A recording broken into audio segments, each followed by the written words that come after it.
ചില സിനിമകളിലൊക്കെ ഇങ്ങനത്തെ സീനുകളൊക്കെ വരുമ്പോഴേക്ക് അവൻ വന്നിട്ട് എന്റെ കണ്ണ് പൊത്തും, പപ്പ അത് കാണേണ്ടത്. അത് അതിനോട് അവൻ എങ്ങനെ പഠിച്ചു എന്നുള്ള കാര്യം, ഇത് റെസ്ട്രിക്റ്റഡ് ആണ് എന്നൊരു തോട്ട് അവർക്ക് എവിടുന്ന് വന്നിട്ടുണ്ട്. ഒരു ദിവസം രാവിലെ എഴുന്നേറ്റിട്ട് ഏറ്റവും മോസ്റ്റ് ഇമ്പോർട്ടൻ്റ് ആയിട്ട് ഇപ്പോൾ സെക്ഷൽ ഹെൽത്ത് പോലൊരു സാധനം 18 വയസ്സിൽ നമ്മൾ ഡിസ്കഷൻ സ്റ്റാർട്ട് ചെയ്യാമെന്ന് വിചാരിച്ചു കഴിഞ്ഞാൽ ഒന്നും നടക്കുകയില്ല.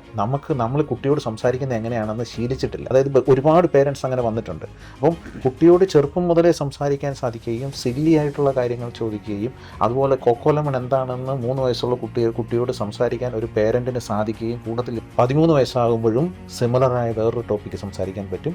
19-ലും അത് സാധിക്കും. ഏർലി പ്രഗ്നൻസി നടക്കുന്ന ഒരുപാട് കേസസ് നമ്മൾ കാണാറുണ്ട്. പക്ഷെ അങ്ങനെ കേസസ് ഹാൻഡിൽ ചെയ്തിട്ടുണ്ടാവും. സോ അതെങ്ങനെയാണ് കമ്മ്യൂണിക്കേറ്റ് ചെയ്തത്, ആ ഒരു പ്രിക്കോഷൻസ് അവർ പറഞ്ഞ് മനസ്സിലാക്കി?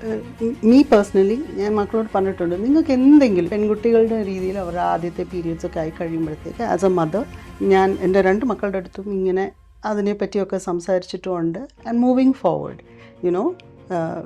ഇങ്ങനെയൊക്കെ സംഭവിക്കാം. അപ്പോൾ അതിന് നിങ്ങൾ എന്തുവാ ചെയ്യേണ്ടി, if you feel like talking, എന്തെങ്കിലും നിങ്ങളെ വല്ലാണ്ട് അലട്ടുന്നുണ്ടെങ്കിൽ I am always there as a mother. I am always there. എൻ്റെ my ears I am there for U.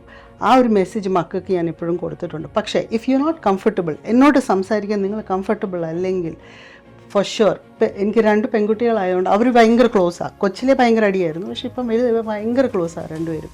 അപ്പോൾ അവരോട് ഞാൻ പറഞ്ഞിട്ടുണ്ട്, ഇപ്പം മൂത്ത ആളിനോട് ഞാൻ പറയും, നിനക്ക് അമ്മയോട് പറയാൻ ബുദ്ധിമുട്ടുണ്ടെങ്കിൽ ടെൽ യുവർ സിസ്റ്റർ.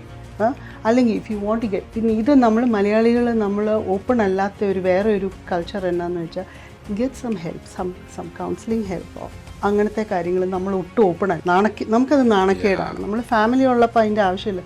പക്ഷേ ഇപ്പോൾ ഇവർ പഠിക്കുന്ന യൂണിവേഴ്സിറ്റിയിലൊക്കെ ആണെങ്കിലും ഒക്കെ സ്കൂളുകളിലാണെങ്കിലും ഇവർക്ക് അതിനുള്ള ചൈൽഡ് ആൻഡ് യൂത്ത് വർക്കേഴ്സും ഒക്കെ ഉണ്ട്. അപ്പോൾ അങ്ങനെ എന്തെങ്കിലും ഹെൽപ്പ് വേണമെങ്കിലും don't hesitate to reach out. ആ ഒരു മെസ്സേജ് ഞാൻ എൻ്റെ മക്കൾക്ക് കൊടുത്തിട്ടുണ്ട്.